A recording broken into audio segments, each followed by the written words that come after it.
Hey everybody, welcome to music theory lesson number 1.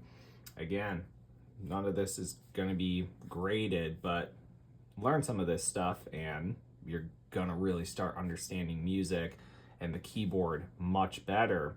In this first lesson, we're going to be talking about the keys of music, not the keys of a piano, but a key which establishes which notes that we can use in a song. Before I go forward, if you want to really be able to comprehend this stuff, because I'm about to throw a lot of information at you, grab a notebook, make it your, piano notebook for music theory, and take some notes, learn the stuff, study the stuff, use Google. There's so many resources available for you if you want to learn more. But here's a quick tutorial about what the piano keys, what I just said it's not, the keys of music entail. So the key of music is, again, determines which notes that we can use in a song. And I'm going to show you kind of the basic standard understanding of that, but it can go a lot further if you start dipping into things like classical music, jazz music, blues music, where we play the scales, but we add in some extra notes as well to create what we call tension or dissonance in the music. But standard pop, rock, music that most people listen to utilizes a scale that I'm sure you have all heard at some point in your life, and that is the do, re, mi, fa, sol, la, ti, do. Right? Everyone's kind of heard that scale at some point. So those notes establish what notes I can play in the one I just did in the key of C, because I started at that C, and then when you heard that, notice what I did right there is I started at C, it's what I call my root note, and then when I went all the way up the octave to be able to sing that do, re, mi sound, I did only play these white notes, or what we call natural notes, C, D, E, F, G, A, B, and then back to C at the top. So what that tells me is that when we play a song that's in the key of C, which is where we often spend most of our time as beginner piano students, that I don't need to worry about using any of these black keys, or what we call flats and sharps. It's all natural. Now that scale tells us not just that we can play those notes in the key of C, it tells us so much more than that. First of all, it tells me that when we're in the key of C, that we are actually in the key of C major, meaning that when you hear a song in a major key, it tends to mean that it's, usually a more happy, upbeat song. For instance, you hear like a Jingle Bells, key of C. It's that fun, happy, upbeat feel, right? But you take that song out of a major key and you put it, for instance, into what we call a minor key, and you kind of get a sound like this.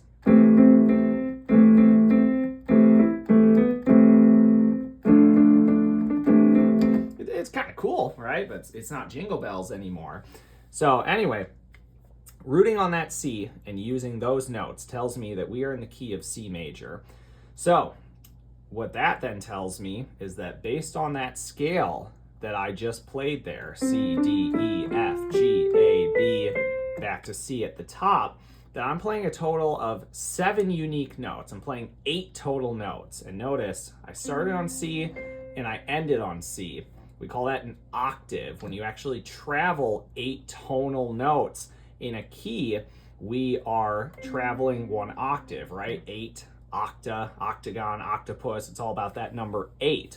But I said 7 before because we're playing 7 unique notes, C, D, E, F, G, A, B, and then we've traveled the octave once we get to that 8th note, and then we're just repeating at that point. So the reason that's so important is that when we play in a major key, or a major scale rather, we assign each of our notes a step. So C is step number 1, D is step number 2, E is 3, F is 4, so on and so forth. And those steps tell us a lot about a key. What they tell us, for instance, is that when you play in a key, or a song is played and sang in a particular key, if a song's in the key of C, the person who is singing, who's creating the melody, is using those notes, all those white notes, all those natural notes to create their melody. But the people playing the rhythm, or for us as piano players, what we're doing in the left hand is we're not just often playing single notes, we're playing chords, we're playing arpeggios, which is a chord broken into multiple pieces, etc., etc.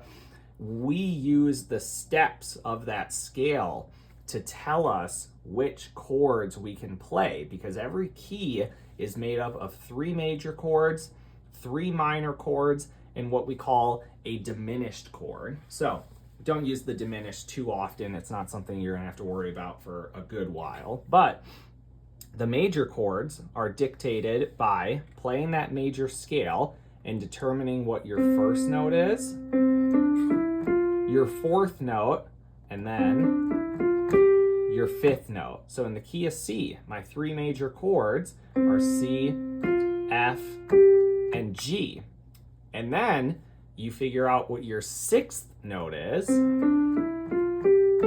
A, in this particular instance, and that tells me that that is going to be a minor chord, but it's also the most important minor chord because it's what we call our relative minor. So if you play a song that's in the key of A minor, that means that because it was step number 6 of your C scale, that if you start a song on an A minor chord, but then you also use just natural notes like your C scale, you're actually in the key of A minor, meaning it's relative, like I said, right? Same notes, same chords, but we start on the A minor, we root on that chord, and it changes what we call the mode of the song, which quite simply means it changes the mood of the song. So, you hear a song in the key of C major and you feel that nice, happy, kind of uplifting.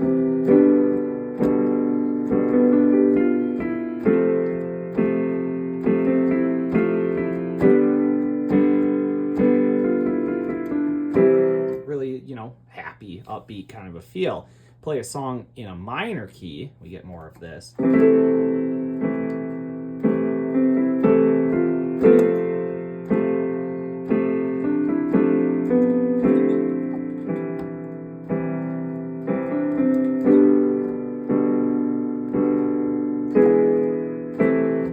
Mistakes right there. But it's much more, sad or mysterious or downtrodden. So we have what's called relative keys in music. Again, we're talking about the key of C right now based on our C scale, but you use those other steps within that scale to determine other modes that you can use it for. So key of A minor would be that you can still use everything from your C scale, but our root chord is now A minor instead of C major, okay? So that's a little bit about just simple keys, but the big thing is we use that scale as well, other than just determining which chords we can use, which builds the structure of the song. It also gives us a lot of these formulas. And what I mean by that is that when you play a C scale, our 1st, 3rd, and 5th note are C, E, and G. Because I'm playing my C major scale, whenever you take a major scale and you take that 1st, 3rd, and 5th note, you automatically now have your C major chord. But also, you can take that same grouping there and instead do what we call the minor chord formula, which is 1, flat 3, and 5. Notice that C and G, that 1 and 5 don't change because we call that a perfect 5th interval. But I flatten that 3rd to an E flat, and now I've got a C minor chord. I get rid of step number 3, that E or E flat, and I replace it with step number 2. I suspend that 3rd note, what we call the major or minor 3rd, and replace it with step 2. I have what's called a suspended 2 chord or a sus2, or I replace it with step number 4, and I get what's called a sus4 chord. So those formulas, 1, 3, 5, major, 1, flat 3, 5, minor, 1, 4, 5, sus4, 1, 2, 5, sus2. There's like great songs like Tom Petty's Free Fallin', which is actually in the key of F, which we'll get to later.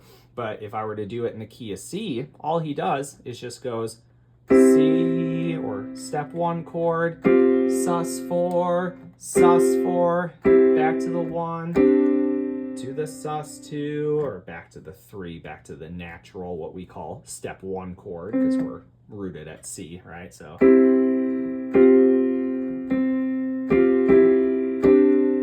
that gives you Free Fallin' right there, right? Just simple little movements around one chord, but just changing that one note in the middle. So again, key of music tells us what notes we can play, and by understanding that, tells you what chords you can use. And then once you learn all those scales, it tells you how to build your chords, whether it's major, minor, suspended, or if we start really getting into the weeds of some more complex styles of music like jazz, blues, classical style, there's other things called like a major seventh. Really kind of a cool, like dissonant, kind of leaves some air kind of a chord. We got what's called a dominant seventh. That's a real like bluesy style chord. We get what's called a 6, where it's kind of a hybrid of the major and minor. We get what's called an add 9, where you kind of put an extra note over the top to get this little more dissonance over the top of that chord. We can do so much using these scales to build a whole plethora of really cool chords. All right, so that's just a quick little breakdown of how we establish a key.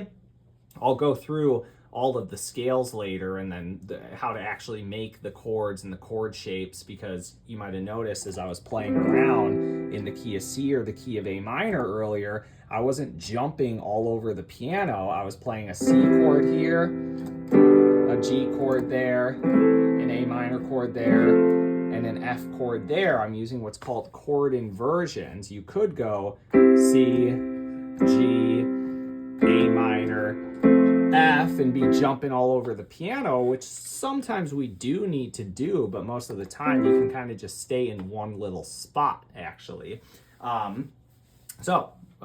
Last time, key establishes what notes we can use. There's major keys, minor keys, there's what we call Lydian, there's what we call Mixolydian. It's all about the fact that it's still all based around that C major scale, but just whatever chord we start on and root on kind of dictates the mood of the song, whether it's happy or sad or super uplifting or kind of mysterious. You can use all of those different chords to really make the song unique. All right, so that's a breakdown of keys.